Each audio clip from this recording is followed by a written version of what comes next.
Welcome, everybody. This is Eric Dreiman with the Hooks and Hoses podcast, coming to you for the July installment of the episode of the show. This month, my guest is Keith Stakes. Keith is associated with the Fire Safety Research Institute and Montgomery County, Maryland Fire Department. Keith, welcome to the show. Hey, good morning. Thanks for having me on. Yeah. Before we get going into talking about the different topics we're going to cover today, would you just tell the audience a little bit about yourself, your background, how you got into all this stuff, and anything you think they might want to know about you? Sure. So currently I am one of the principal research engineers with the Fire Safety Research Institute. So that is our FSRI that's a part of UL, Underwriters Laboratories, and their kind of other research institutes. So currently I sit over our group that focuses on firefighter health and safety. And that's basically the group that we interact with you folks the most, looking at strategies and tactics, PPE, carcinogenic exposure, all of the above. And so I've been with the group now since 2015. Prior to that, I worked for the federal government for a couple of years at the National Institute of Standards and Technology, otherwise known as NIST. Doing a similar thing with their firefighting technology group. And then my background just in general is in fire protection engineering out of the University of Maryland here. And as you mentioned, I'm with the Bethesda Rescue Squad, which is in Montgomery County, Maryland. Currently serve as a deputy fire chief with them and have been there since 2006. Awesome. Well, great. It's good to, I'm always happy to have people that have the science background and engineering background, but it's also good to know that they've applied it, on the street and have a firefighting background too. I think it's a good blend of both worlds. Yeah, absolutely. So we're going to talk about a lot of the research and fire science that's been around for many, many years now. It kind of came in roughly mid 2000s. You probably know the specific dates, but I'm thinking it was around 2009, somewhere in there is when a lot of this information first started coming out. Is that about accurate? Yeah, so it really kind of started spinning up under Dan Madrikowski at NIST and his initial relationships with various fire departments in the country. One of the more prominent ones at the time being, the Washington, D.C. Fire Department, and taking a look at the Cherry Road incident, obviously being early into the fire service's recognition of flow path and how ventilation is going to impact that. Unfortunately, there were 2 line of duty deaths there, one, critically injured survivor, and NIST worked to do a series of experiments as well as computer modeling to try and give the fire department some helpful information about, what caused that and how to prevent that. So that work kind of took place, mid 2000s, and then there were still experiments focused on that kind of floor plan done up until 2012, 2013.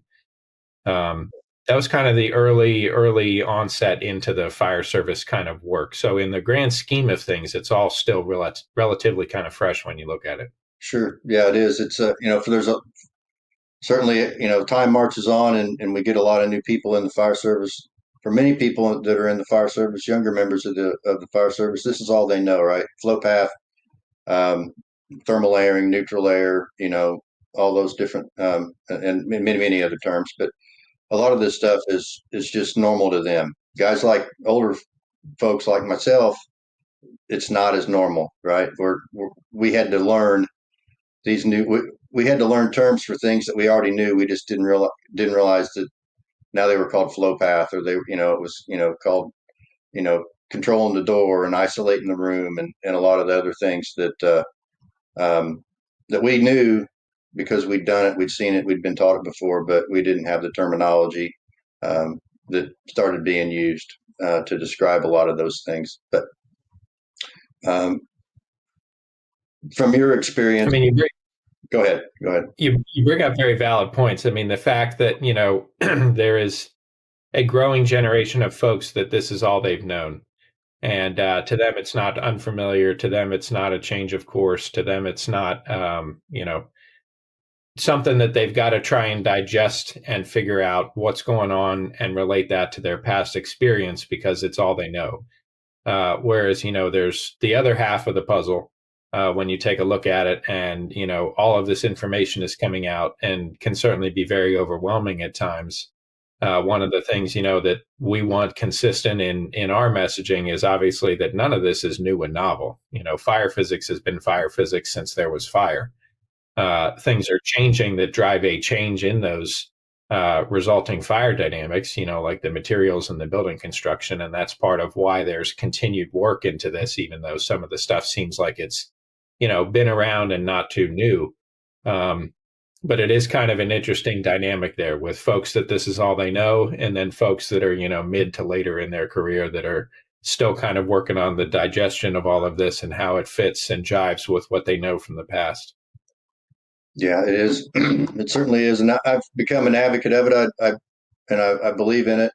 I would be lying if I said I was always that way, because when it first came out, there was a lot of confusion and, hey, what's this say? And, you'd hear conflicting, you'd read one article or one person's assessment of it, and it would be totally different, or a little bit off from someone else's. And then, so it created a lot of challenges for people.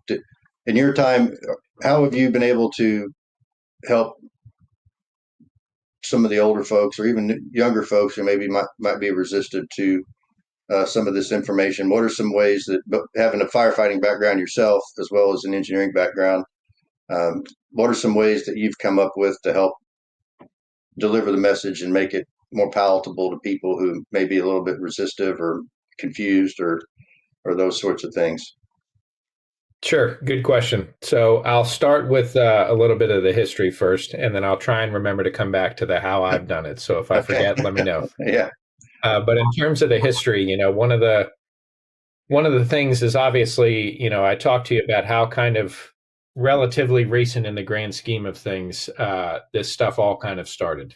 And obviously, all of us are learning as we go. There's not necessarily folks that are in this profession doing this work that we came into and learned from prior, like you might have with a senior man in the firehouse. We've kind of, been figuring it out with as best of educated guesses as we can along the way in terms of, how do we want to set up the tests? All right, did that work? What do we need to change from that? How do we need to document this? What should the reports look like? What's going to sit with the fire service in terms of messaging?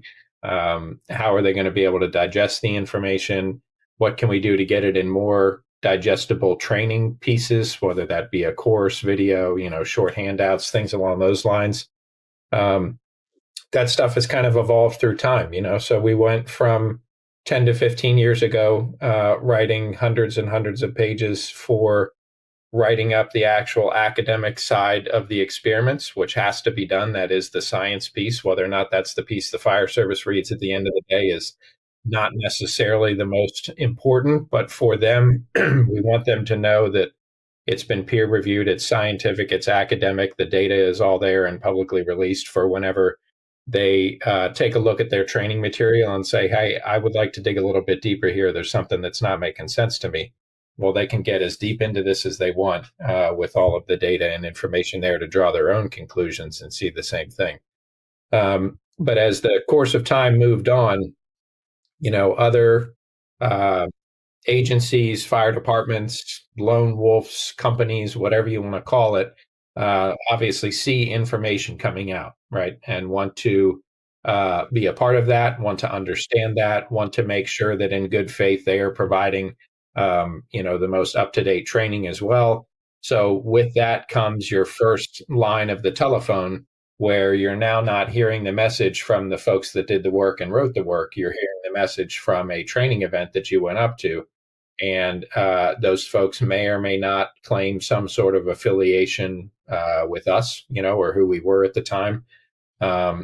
They may, leave it ambiguous in terms of whether or not they were a part of it in some fashion, or they just may be trying to provide their best interpretation of what the work is. But that starts the disconnect right there. And then, you can picture that carrying forth over the years and through multiple lines of the telephone.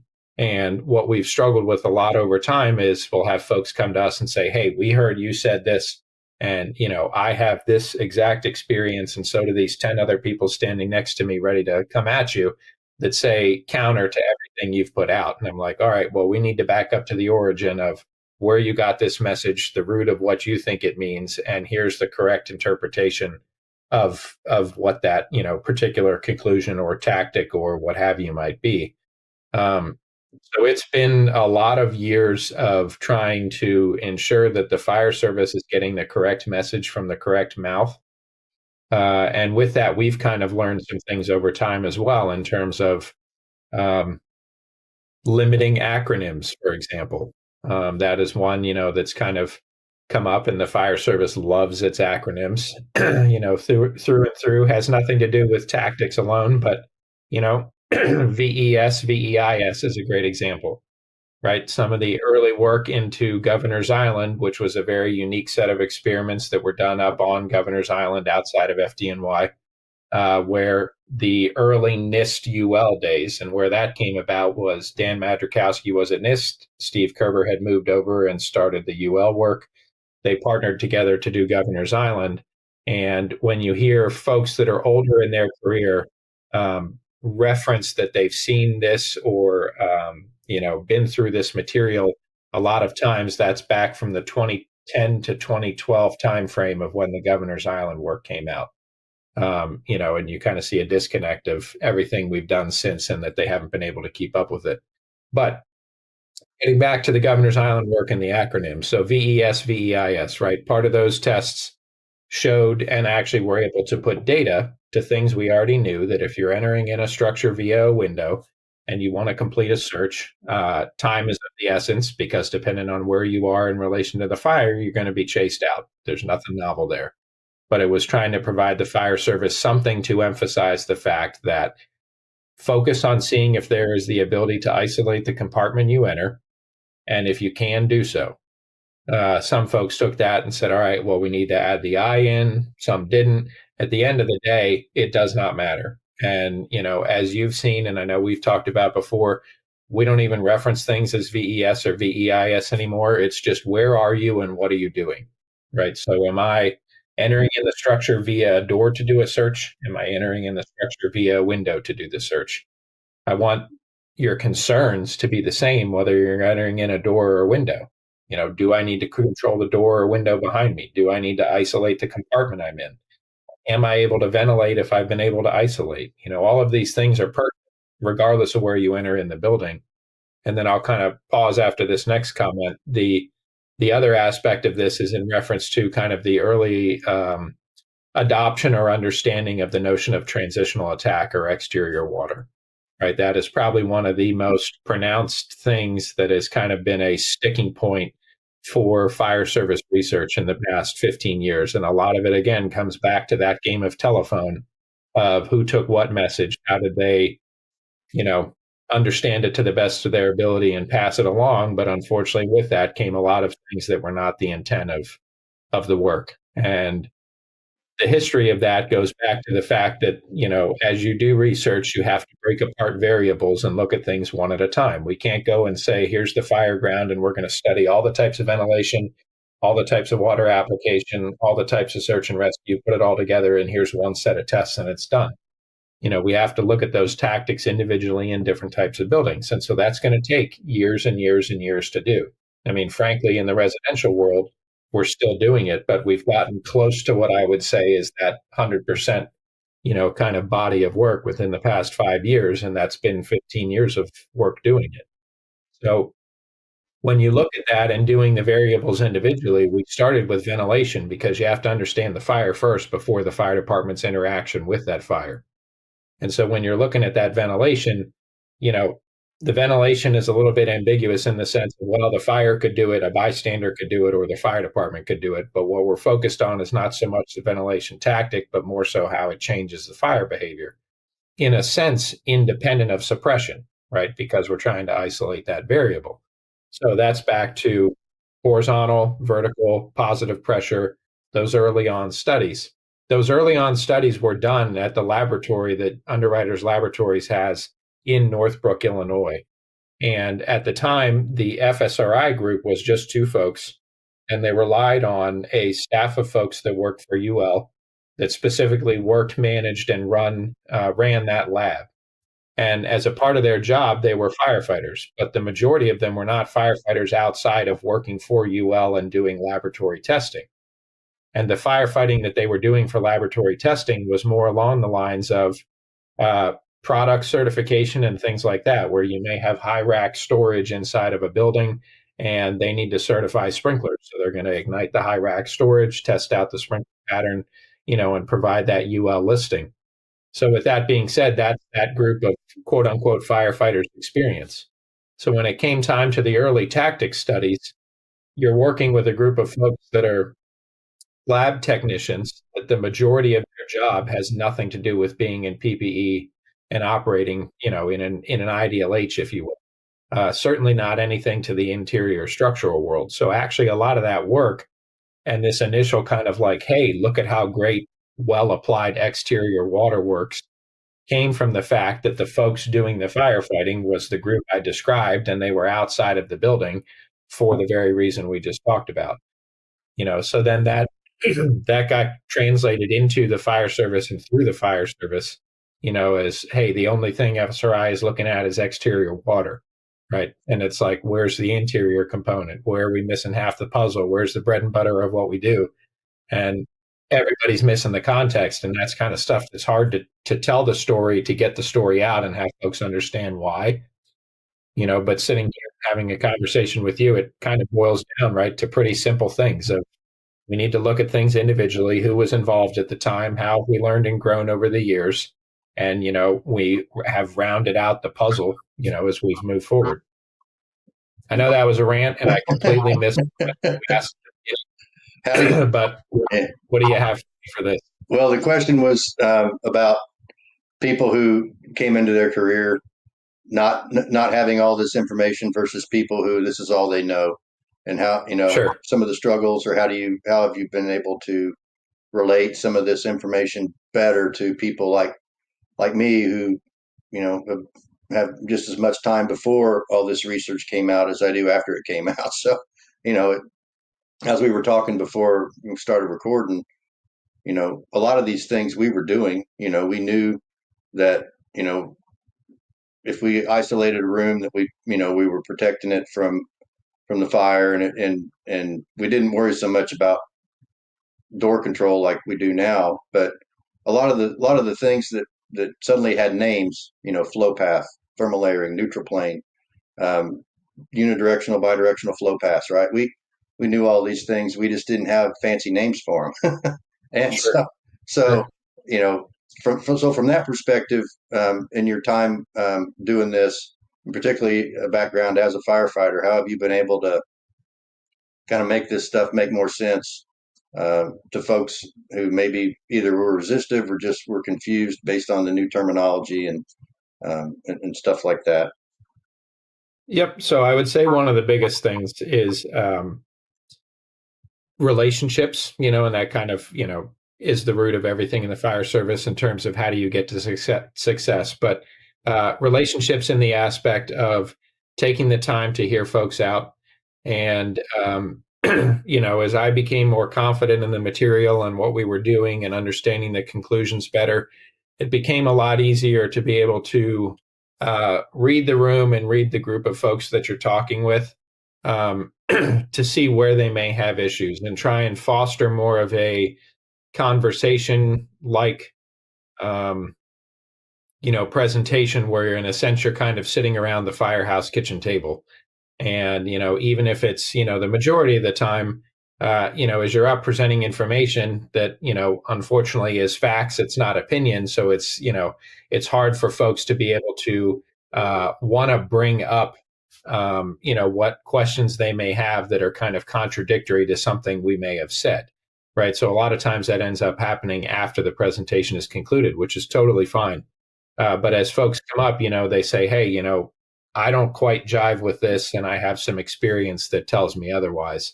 It's really a matter of sitting and taking the time to hear them out and talking through how they may not have had the whole pieces to the puzzle. And what I would say is that I have not found a situation yet where we haven't gotten to the conclusion of one of those conversations and we're not on the same page. So a lot of times what it refers back to is the fact that when you're operating on the fire ground, we all gain experience in different ways. And with that being said, you're only operating with parts of the puzzle and only pieces of information. So, you're operating on a truck company with inside a two-story single-family dwelling. Let's say you're on the first floor and you're working on ventilation and doing these sorts of things, and there's another truck upstairs. Depending on what you do with ventilation on the first floor, the personnel on the truck upstairs might feel the impact of that, right? Well, the issue with that is unless that is communicated or those dots are connected between those two groups of people, the folks that are upstairs are going to associate their change in conditions with their actions. So it's one of the biggest disconnects in the fire service when you look at it is kind of we all have to give ourselves, myself and our research included, gut checks of how much does our experience really matter. And the way you make your experience matter is by coming out, having tailboard talks, hot washes, after action reviews, whatever you want to call them. But it's getting everybody that was involved and operating in and around that IDLH together and really truly in depth talking about what did you do? When was it? What did you see, feel before, after?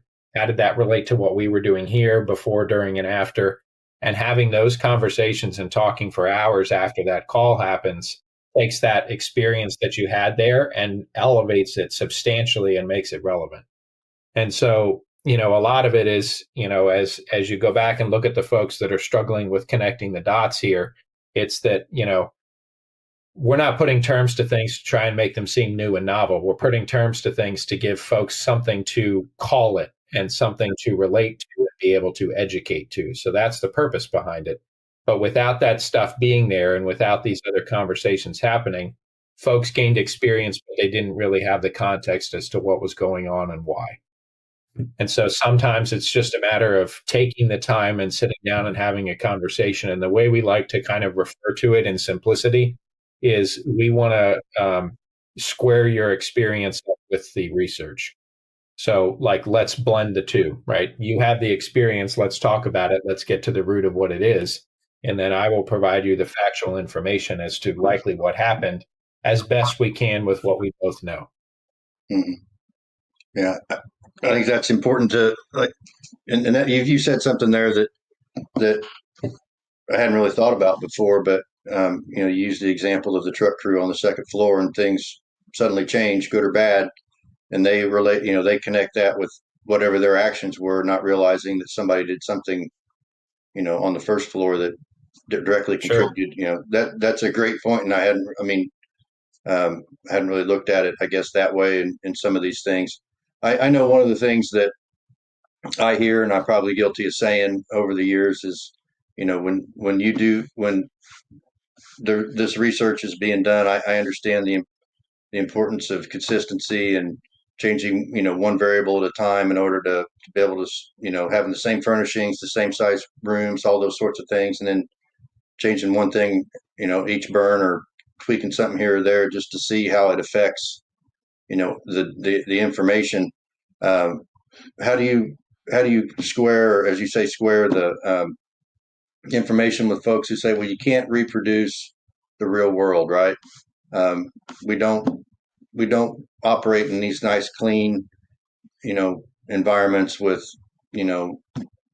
this, sofa from wherever it came from and this chair from wherever it came from. Completely, the scientific world is completely different than the real world that we operate in. I'm sure you've had those questions, challenges, things like that, conversations. What are some things that? Yeah. So those come up all the time. They continue to, and they're valid. They're valid in terms of getting folks to understand kind of the bounds and where things have come from and why they're done the way they are. So obviously, as you alluded to, in order to make this scientific, peer reviewable, and actually get information that we can stand on with confidence to pass along and draw conclusions to you all for, we have to isolate variables, right? So when we build a structure, we're going to burn the same structure. When we utilize fuel packages, we're going to use the same fuel packages. And that's in reference to what you talked about the couch or whatever room type you might be burning, right? Because unless we're looking at a change of materials, we don't want to be changing the fuels as we go. Similarly, unless the building is what we're looking at, we don't want to be changing the building. So we have to hold as many things fixed as we can to be able to hone in on what that tactic is that we're trying to look at. Now, when you kind of step back and kind of look at this at a little bit bigger picture, I alluded to it a little bit earlier. When you're looking at this, fire physics is fire physics is fire physics. It always has been. There is nothing that changes about that. That's not, an opinion. It's in textbooks, right? It's in the thermodynamics and fluid mechanics and all the textbooks, right, that are on the shelf and may have, fifth editions, but they're all the same body of work. It exists. It's not something that we're making up as we go. What changes and catches up to us again are the fuels, the building, and how the fire department is interacting with said building. So, it's kind of been a unique challenge to look at, and try and bring folks up to speed and along the way as we go and make sure they're understanding these kind of ancillary outside things. That's not, hey, I got this thing that says this is how I need to change my tactic. It's trying to also get them the information of how and why these things are done, and what it means, and that specifically in reference to the fuel packages, right? Hey, we hear a lot of the time, none of the houses we're responding to look this clean. This looks like real estate photos and they're getting ready to sell the house, right? So, we've done one-offs and stuff like that before where you take a look and you say, okay, let's make this hoarder conditions instead of doing this nice clean fuel package that we know is repeatable. Let's stuff this thing with as much furniture as we possibly can. And at the end of the day, the fire physics are the fire physics. So depending on how that ventilation is within that room, a lot of times the more furnishings you have, it may slow your time to flashover because the fresh air does not have as easy of a path to work to feed the fire growth. When it comes time to start like fire knockdown, for example, right? The process of fire knockdown is going to be the same whether there's 100 pounds of furniture in the room or 3,000 pounds of furniture in the room. If you have 3,000 pounds of furniture in the room, obviously you're going to have hot spots that you're going to need to be there for a couple more hours trying to figure out how to make sure that's out, right? But at that point, the hazard is below that threshold of, in a sense, that area or time period in which we're studying, right? Once you're at a hoarder fire and you're working on the making sure that you're not coming back later in the day, the searches are complete and the initial knockdown has already been done. So that's kind of also part of the context of like, the scope of what kind of questions we're looking to answer and when that fits in the operational time frame. I don't know. Does that answer it? Yeah, no, that's all valid and does speak to the question I asked. Yeah, thank you. It's good information, and I'm learning a lot just talking to you. And I like to think I'm probably, I'm not going to say I'm an expert on all of the research and everything, but I like to think I pay a little bit more attention to it than a lot of people. And of course, this is enlightening. So I really appreciate it. Let's just break it down. We'll talk a little bit about hose streams, and then we'll switch and we'll talk about some ventilation, and then we'll see where that gets us as far as where it takes us and leads us. But sure, happy to. Straight stream versus fog, combination nozzle, smooth bore, all this sort of stuff. I have my opinions. I'm sure you have, your opinions based on your research, obviously, and the data. Pushing fire, can't push fire. Let's talk a little bit about some of that stuff. Obviously, you can't push fire, I think that came out pretty early on. And there was obviously a big uproar. But as you said, people, you have 10 guys that come to you and say, well, I've experienced this at a fire. I've had this happen to me. So let's talk about some of the research that you've been involved in or aware of with fire streams. Some of the things maybe that have been misconstrued or, as you say, grew legs and started, somebody played telephone 2 or 3 times and the information got twisted.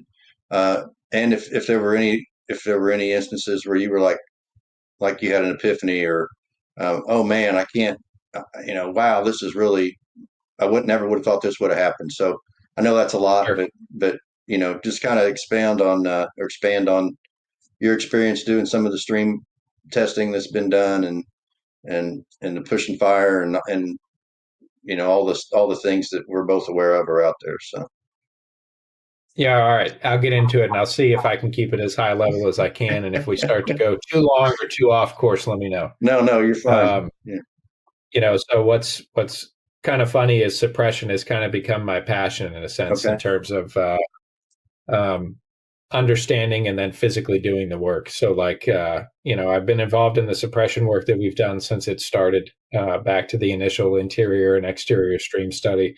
I was fortunate enough to be able to be on the nozzle for each and every one of those, to also serve as part of that consistency and eliminating variables. In terms of kind of looking at a very high level, let's go hose stream type first. So straight stream versus solid stream versus some type of broken pattern or fog. When we take a look at how we apply water here in the US, we focus on surface cooling. So we want to throw large droplets around the box and coat and cool the box, right? It's not so much about, I'm going to take my stream and point it to the chair that's on fire over in the corner. If that's all that's on fire, that's a problem that we don't even need to be having a discussion about. We can head down the hallway with a water can. We're dealing with modern fuels, which we don't even call modern anymore, right? Because that's just nomenclature and, what have you. Everything is modern now. So, the fuels are reacting more violently. We know how the building environment has changed. All of the fires we're going to are ventilation limited. As one quick, very aside, that's one thing that people still get hung up on. If you take the entire roof off of a building and break out every single door and window and allow fire to come out of every single one of those openings, there is still going to be smoke associated with that fire, right? You will still have some black column up above that orange flame. That in and of itself is your visual proof that that fire could burn more efficiently if it had more air, right? Smoke is unburned fuel. So we can save that for ventilation. But with a ventilation limited fire, right, we have to change suppression tactics accordingly. And where that comes from is the fact that you have to open the bale before you see orange flame. Shouldn't be something that people are fighting too much against, as that's been out now for 10 plus years. But we need, smoke is fuel, and we have to be coating and cooling surfaces as we go. So the best ability or way to do that on the approach to a fire compartment or compartments is via a straight or a solid stream. And the reason behind that is because you maintain large enough droplets to be able to provide you cooling at a distance. With that, you're also dealing with a manageable amount of air entrainment.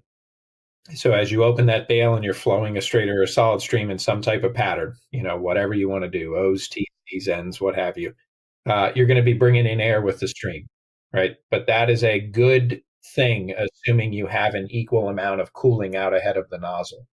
So where things start to be an issue are if I'm bringing in too much air and I don't have enough cooling out of the head of the nozzle. That's the fog stream example.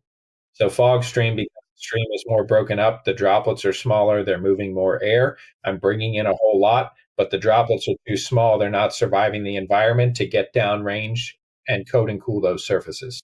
So that is the crux of where you generate a situation of pushing fire, right? So I've brought in a whole lot of air. I'm displacing gases, and I'm not cooling and contracting them because they're not big enough and surviving long enough in this hot, soupy environment to cool them. So kind of breaking that down, when you have a fire creates heat.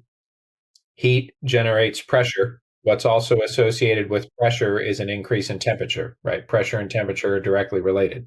So as the temperature goes up and the heat builds and the pressure builds in the compartment, right? Pressure's right there with it. Now, when you look at the inverse of starting to talk about the interaction with suppression, as you coat and cool those surfaces, I take a hot surface and I apply water to it and I cool it down. That's going to drop the temperatures. Well, as the temperatures are dropping, the pressures are also dropping.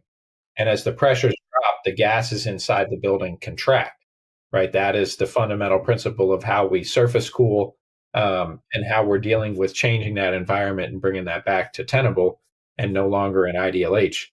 So temperature drop equals pressure drop equals gas contraction. Those things are magnified when you're using straight or solid streams.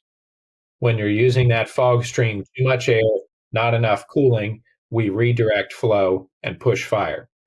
The issue I have, and one thing that I kind of want to harp on for a second, is that has always been associated with exterior water, right? For the majority of the fire services understanding, when they talk about pushing fire, it's back to some of the things we talked about with the stigma of transitional attack and a stream coming in from the outside and somebody getting something pushed onto them over here, right? The issue I have with it is that's happening all day, every day across, probably in multiple situations from the inside to the inside. But because you're inside and it's lights out, nobody sees it and nobody can call it out as a problem. So when you go back talking about like what has my, if I could pick one epiphany, what would it be? It would be back to that understanding that the nozzle firefighters experience is not the full picture. And to be kind of frank with you, it really doesn't mean anything. And what I mean by that, right, the context of that, which you need that because otherwise that'll get taken and run with, right? But the nozzle firefighter's perspective not meaning anything is in reference to the fact that what really counts is from the nozzle forward. From the nozzle backwards, which is where the nozzle firefighter and the other crew members are located, right? Their experience is not the same as what's going on out ahead. So, for example, if the nozzle firefighter is flowing a fog stream, more likely than not, they are going to have a positive change or impact to where they are because of the fact that they are bringing in so much air with that nozzle. That nozzle firefighter is going to feel cool, fresh air coming by them, and it's going to feel like they're having a very positive change in conditions where they are.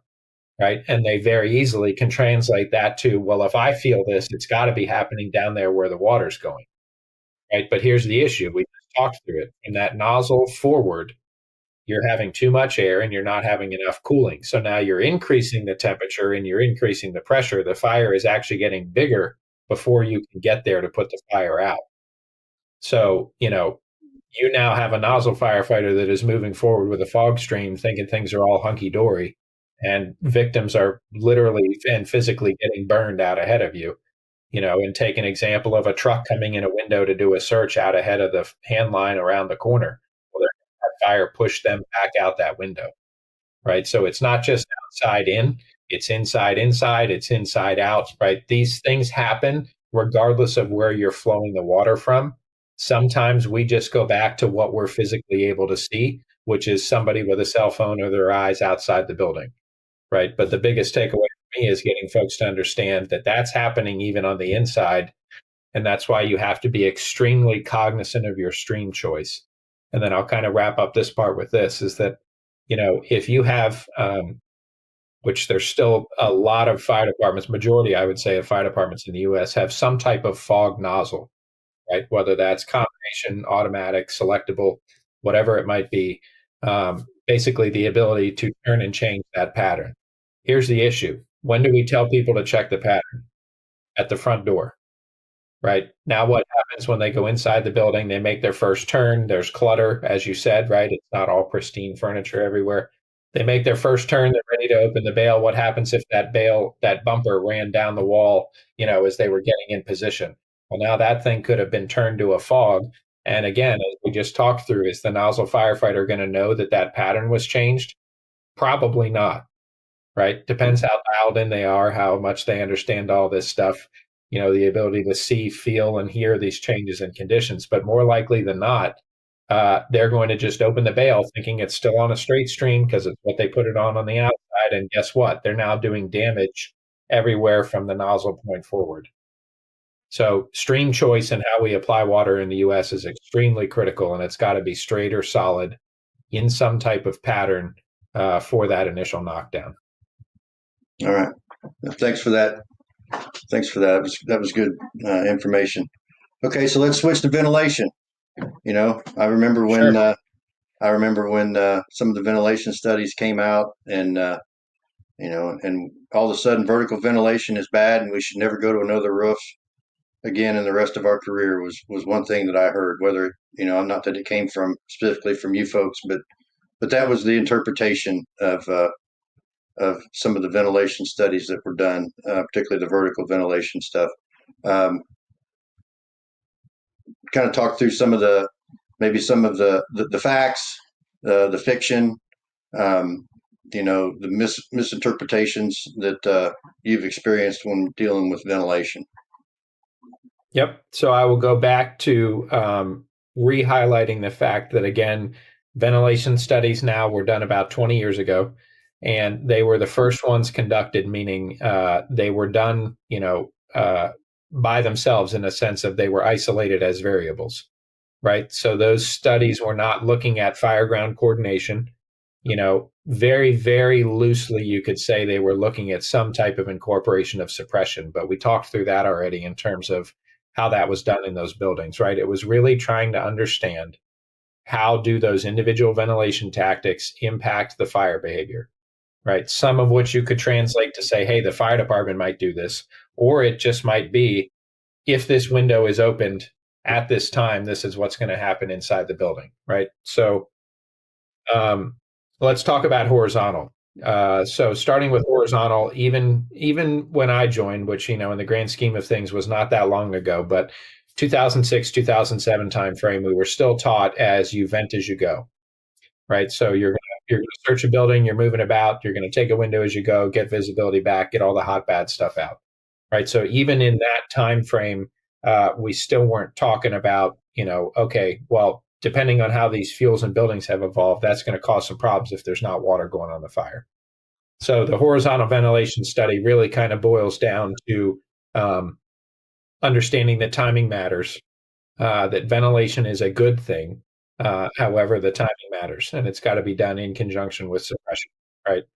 Now, in terms of horizontal, we've learned some stuff thereafter in the sense of like looking at the search and rescue study specifically, that if you are able to isolate a compartment in terms of, it doesn't matter whether you came in the window or a door. Let's say I'm moving about a house and there's no engine company there, and I'm trying to see, I'm going to a directed report of an occupant. I'm going to work through the house. I'm going to get in a bedroom, close the door behind me. If you can identify that that is a bedroom with only one door that communicates to where the fire is, it is perfectly safe to take that window. And not only is it perfectly safe, it's encouraged because you need to get the change of gases in there to have an improvement in conditions. Now, again, you have to make sure that that door is in fact closed and there's not some other passageway that takes you to the fire, right? So as with anything, it's not a one size fits all answer. It's not super black and white, but it does boil down to if you can isolate, ventilate, regardless of whether water's going on the fire. Anything on horizontal?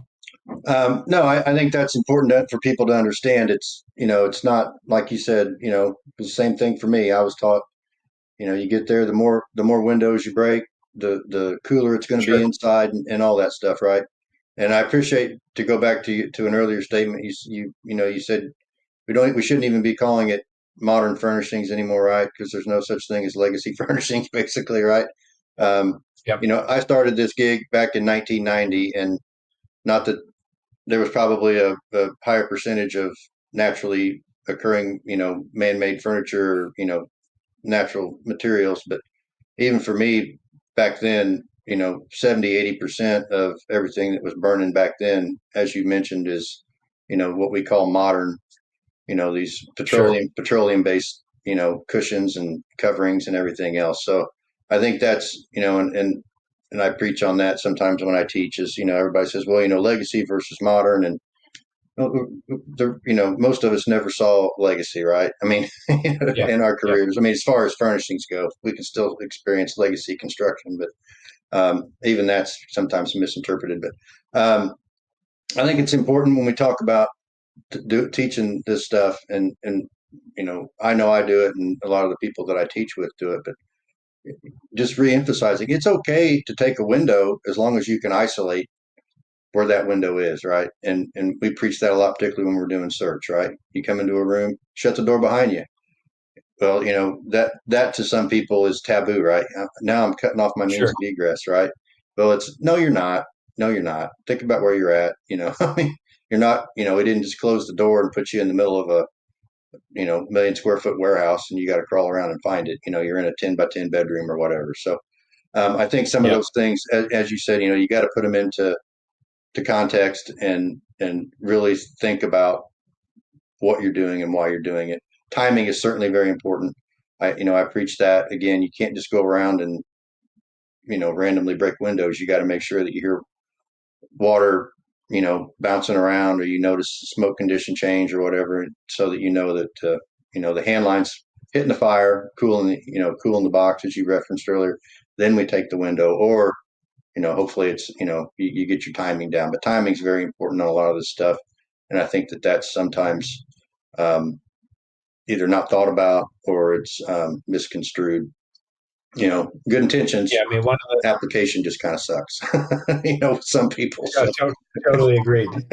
So, one of the things you talked about in terms of making sure people know it's okay to take a window, a lot of what we see and to build off of that comes from the fact that the pendulum almost swung too far the other way, in the sense of we got to a period where ventilation is scary. Don't take any windows until somebody calls back and says the fire is knocked down, right? And the research doesn't support that is the most efficient way to do things.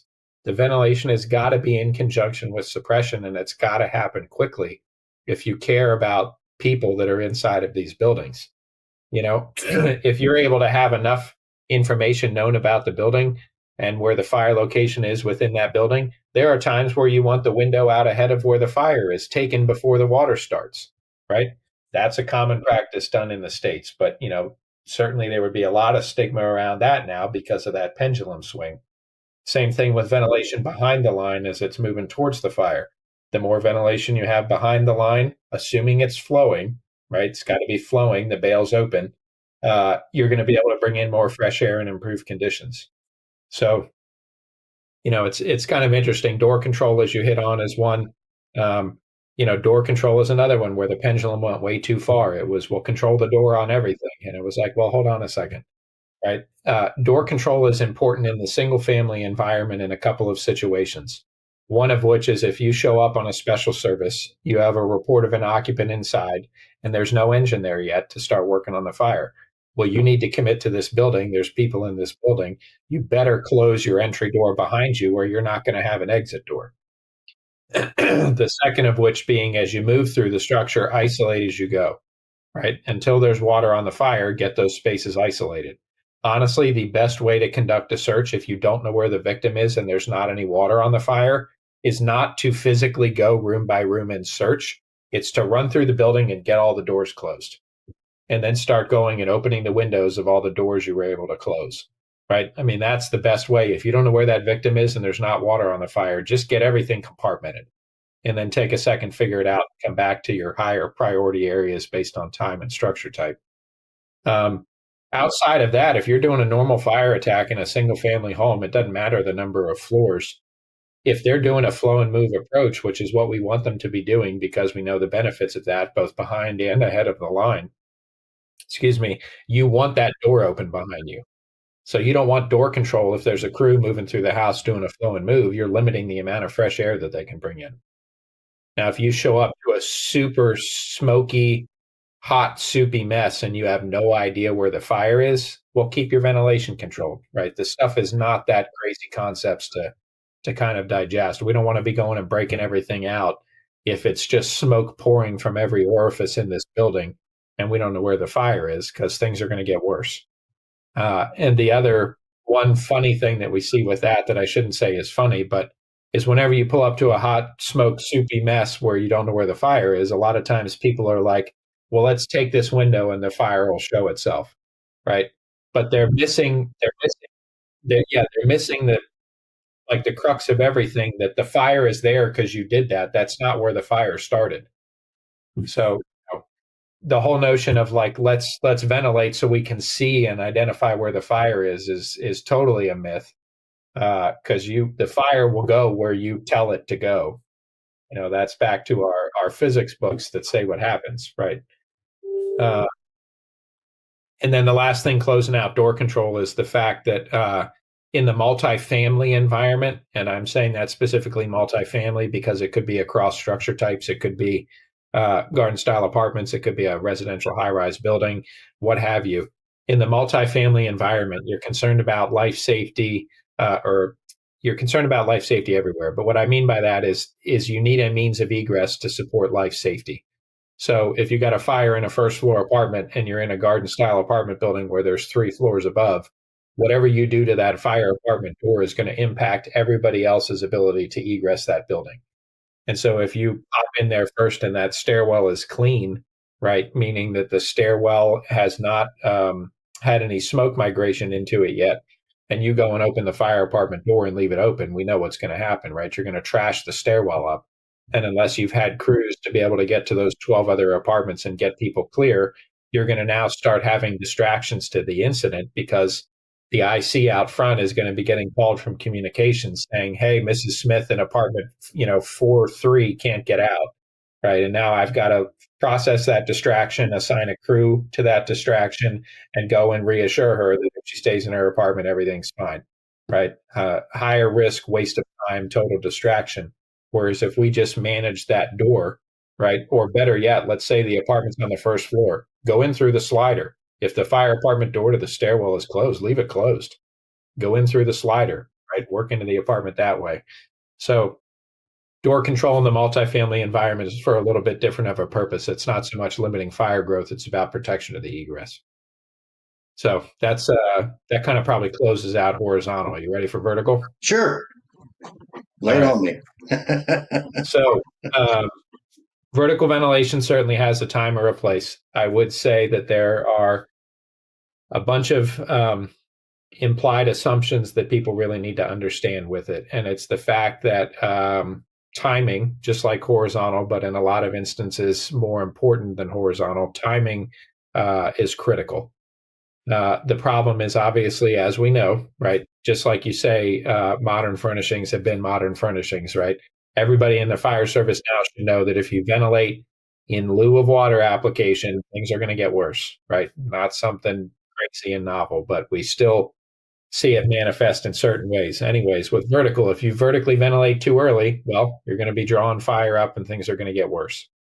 The misunderstanding that people still do have with that, though, that is a problem that we need to work towards figuring out how to close the knowledge gap on, is that fire coming out of the hole when you make a hole for a short period of time is fine, assuming those gases are then rapidly contracting, cooling, and converting, right? Fire coming out of the hole for an extended period of time and staying coming out of the hole means that the water application is not matching the ventilation and things are getting worse. Sustained fire coming out of a ventilation hole means something is going wrong. So unless it's, hey, we timed it perfectly, right? The fire's beneath us, we're popping the vent, water's going on. There was a little bit of fire came out in the beginning, but now it's all converting and we're seeing a positive change in conditions. That's ideal. Any sustained fire out of any opening, horizontal or vertical, is not a good thing. And like I talked to you about before with ventilation limited fires, making that hole bigger is not going to make the problem better. Cutting the whole roof off of the house is not going to make the problem better, right? A lot of those times, we're still seeing situations of folks that have been in more traditional based apartments with, more years on the job. And if they're having trouble down below, instead of calling for a line from another location, we're still seeing them call for ventilation, right? And it ends up getting them into trouble because the ventilation then will outpace the suppression's ability to keep up. And you're writing your next near miss, line of duty, injury, or death report, right? And that's a little bit blunt, but there's a lot of truth to that. And there's a lot of implications to these decisions that people make on the fire ground that, to be honest with you, just get lucky, a lot of the time. So with that vertical ventilation, right, it's got its sweet spot. Too early is bad, and honestly, too late is bad, right? Because if you're doing a vertical vent after the fire's been knocked down, what did the gases do during fire knockdown? Well, they cooled and they contracted, right? So with cooler gases, they're no longer buoyant to want to come up and out of a hole you made. So that's one difference, right? Too early is a problem. Too late, it's waste. It's worthless unless you've got a bunch of people you need something to do on the fire ground. It's really a very, very fine window of let's hit this, let's hit it hard right at the time we're doing suppression. And the last assumption I'll throw in, or implied thing that kind of goes along with this, is vertical ventilation is only effective if you have horizontal to support it. So if you make a hole up top and you don't have any doors or windows open down below, you're not getting lift. There's no replacement air to be able to come in and feed what's trying to leave. So you have to have people down below supporting the vertical ventilation effort by opening doors and opening windows. Obviously, again, timing in conjunction with suppression. But a lot of those things are things that I think people just kind of need to sit and talk through, and hearing them once will kind of get it across to them. And then they need to kind of go and do some multi-company drills on an acquired to kind of get down the flow. It's nothing crazy, but there are some bounds. Too early is a problem. Too late's not worth it at all. And you got to do horizontal below. So then it comes down to kind of as a final thought with this piece of depending on your staffing and your response model, you're going to have to make that decision of whether or not you're able to do these things simultaneously or sequentially. Right. So your department, you're going to be showing up with a lot of resources. You're going to be able to do things simultaneously. A more suburban or rural type area where you're going to show up with 3 people on an engine, hopefully, and maybe be there for 10 minutes before you get help.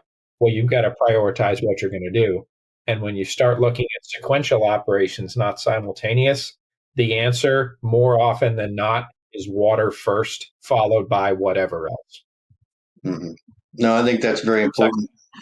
Yeah, vertical for people to understand and put it into context as well. And I say this, and you probably do, and you just did. There's not one size fits all, right? People that say you should always do this or you should never do that, right? And you've got to look at it in the perspective of, as you said, are we doing them simultaneously or sequential?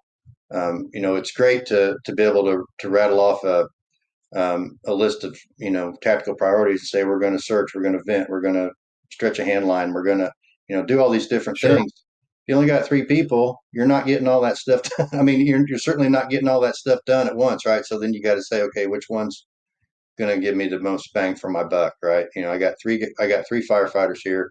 What can we do that's going to have the greatest, most positive impact on this situation? And 100%. Sometimes it's it's stream. As you said, most of the time it probably is stream application.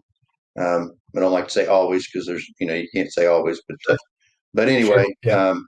But I think that's important, an important takeaway, because not everybody has 30 or 40 people showing up. Matter of fact, having 30 or 40 people show up for a house fire is an anomaly for the American Fire Service, really. I mean, yes, there are departments that can do that, but in the grand scheme of things, it's 5, 6, 8, 10 people maybe, for a lot of these, whether you're career or volunteer. Agreed. So it's important to put all these things into perspective and realize that just because the research or the data says, you should do all these things, yes, you should, but you got to decide whether you can do them simultaneously, or as you said, you got to do them sequentially. So it's, those are big takeaways, I think. What's on the horizon for you and FSRI? Obviously, there was a little bit of a hiccup with some of the funding, and that kind of slowed things down a little bit for you. And I don't know where I'm not asking you to speak to that necessarily, unless you feel comfortable doing that. But I know that it seems to be across the American Fire Service some of the pauses and some of the grant funding and those sorts of things that were kind of driving a lot of this. At least maybe not all, but a lot of the research and work that was being done. It's kind of been released now, or is in the process of things are starting to ramp back up. So, where are you guys at with the research you're doing and some of these different projects that you've got going right now?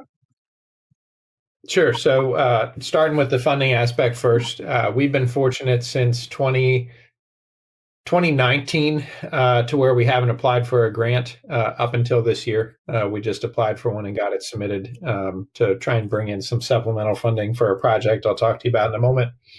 But the funding has all been internal to the company, which has been nice because we haven't been as limited.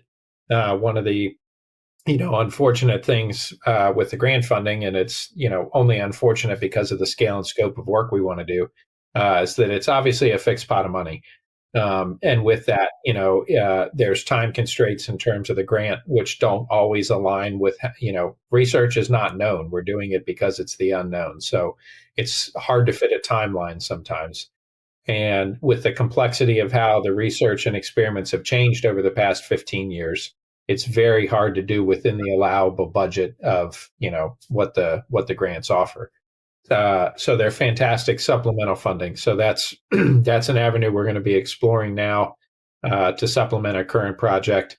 Um, One of the ones we're trying to work through now is constructing a townhome and a row home, and look at the difference in tactics between the two, which doesn't delve so much into the furnishings as it does the building construction type.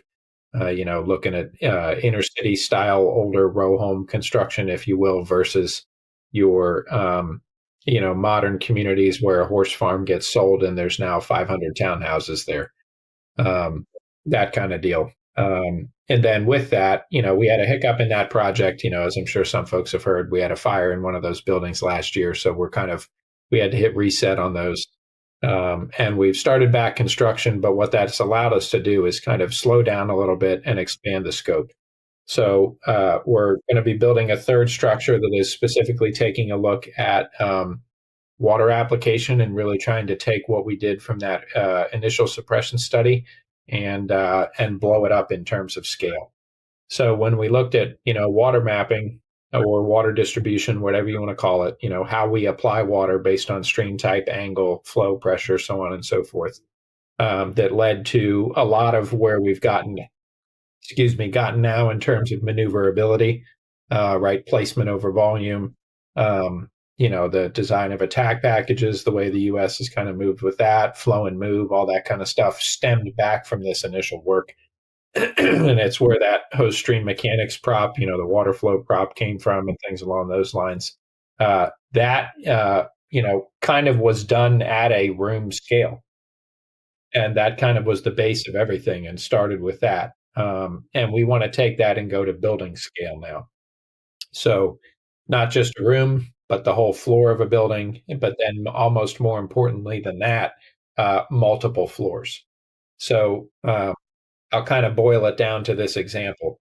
If you've got a flashed over bedroom on the first floor, it will take the same amount of water within that compartment to put out the fire on the first floor as if that were on the 10th floor. The problem is getting water to the 10th floor. So if that is a interior stream that's coming up, well, then it's not a change in elevation, right? I got water on plane. But if I've got the 4th floor of a mid-rise building that's going, I need to dump some water in this building while the crew is getting upstairs and getting a line in place, right? Water on the fire is going to have the most impact regardless of where it comes from. We talked through that earlier. The problem is getting water from wherever it's being flowed from up to that elevation, right? So now we're fighting distance. We're fighting gravity based on the change in elevation. And maybe we need to change something about our tactics, not because the fire requires more water, but because the situation requires a change in tactics to get the same amount of water there. Does that make sense? So I might need to change my flow or pressure, or maybe up my handline size just to get the same 160 GPM into the 4th floor that I would if I were on the 4th floor with that 160 GPM. So part of it's going to be looking at how elevation comes into play. But then almost as important with that is how a stream coming in from the outside, whether it be a hand line, a ground monitor, portable monitor, deck gun, what have you. Chicago for 50 years has pulled up to buildings, flowed the deck gun in as the crew's going in and getting ready. We want to look at the opposite side of whatever that stream is and what that's doing in terms of air entrainment, right? Maybe there are situations where you don't want to do that because you are blowing everything into the building. Maybe there are situations where it's not, so we need to put some bounds around that. So in terms of talking about time, and maybe it's seeming like there's a little bit of a lull, it's a engineering challenge that has not been accomplished before and is stretching all of us mentally. We all have our textbooks back out and are looking through, water flow and fluid mechanics equations and trying to figure this out. It is not a simple problem to solve, to collect water across an entire building and be able to measure it with any sort of accuracy, right? Because think about the water distribution from 1 3/4 inches coming into the 1st floor versus a deck gun coming into the 4th floor, right? So I need to be able to have a collection system that can go all the way down to saying, well, here's a couple drops that piddled in this bucket over here, to there's a deck gun coming in and this entire concentration is getting 500 gallons a minute, right? To be able to have a range like that on the engineering side and get data that has any accuracy is really hard. So we're months into trying to figure out how to make all that work. We will find a solution. We're moving forward. The building design is in existence, and we're just working through tweaking things in terms of how do the pipes get run, where do we put vents to be able to take the air that gets drawn in out, where do we put the sensors, what type of sensors do we use. So there's a lot of time, effort, and energy going into that stuff at the moment that's kind of behind the scenes that wouldn't really be, seen. We try and put out updates as often as we can to kind of keep people in the loop. But there's a lot that's going into that, and that project will carry forward, for a couple of years, starting with water application, like I just talked you through first, and then moving into fires. Yeah. Okay. Well, excellent. Well, we're just a little over an hour into this podcast, and I, as a general rule, like to keep them about an hour. So, Keith, I want to thank you. I learned a lot. Had some things that, I certainly, misinterpreted or misconstrued, had it explained better to me. And it, obviously coming from the horse's mouth, it's not coming from somebody else's interpretation of it. So I really appreciate that. And I know the audience will as well. As far as if folks want to get a hold of you, or want to, if for some people, I'm sure there are people out there who, this may be their first introduction to FSRI or key stakes or Sure. Any of this stuff. Sure. Give us a little sales pitch about how to get a hold of you, how to find more information on the work that you all are doing, before we kind of close the show out. Yep. So first and foremost, obviously, thank you for having me on. Mm-hmm. I appreciate the opportunity, and it's been fun chatting with you. Our website is fsri.org. So if you head on there, you can check out what's going on in terms of the breadth of everything we're looking at. Right, the firefighting aspect in terms of strategies and tactics within FSRI is honestly a pretty small portion. There's a whole lot of other work that's going on in terms of battery fires, EV fires, wildland urban interface, so on and so forth, materials all the way down to how something burns at a molecular level, and bench scale type work. So lots of stuff going on. The website, fsri.org. Off of that website, you can access training or to our LMS, our learning management system called the Fire Safety Academy. Every project that's been done over the past 15 years has a training course that you can go on and take that, again, takes that information and makes it visual and digestible. So you're not just reading a report that can be technical, but the report is obviously there to back up what you see. And then in terms of me personally, you can reach out to me at keith.stakes@ul.org, keith.stakes@ul.org. That's my work email. For those of you that have known me for any length of time, just be patient with me. I struggle to keep up with electronic conversation, whether that's via email or via the phone. I am always on the road and always on the go. This is the first time I've been home in, several weeks. So I will get back to you. It may not be immediately. And if it is something that you need sooner, by all means, ping me again. And I'm still working on getting better at that. So, but that is how you can reach me, and appreciate you guys tuning in. Yeah, awesome. Thanks. Well, on behalf of the Fire Engineering Network, Chief Dave Rhodes, Diane Rothschild, I want to thank everybody for tuning in. This is Eric Dreiman with the Hooks and Hoses podcast, and we'll see you in August.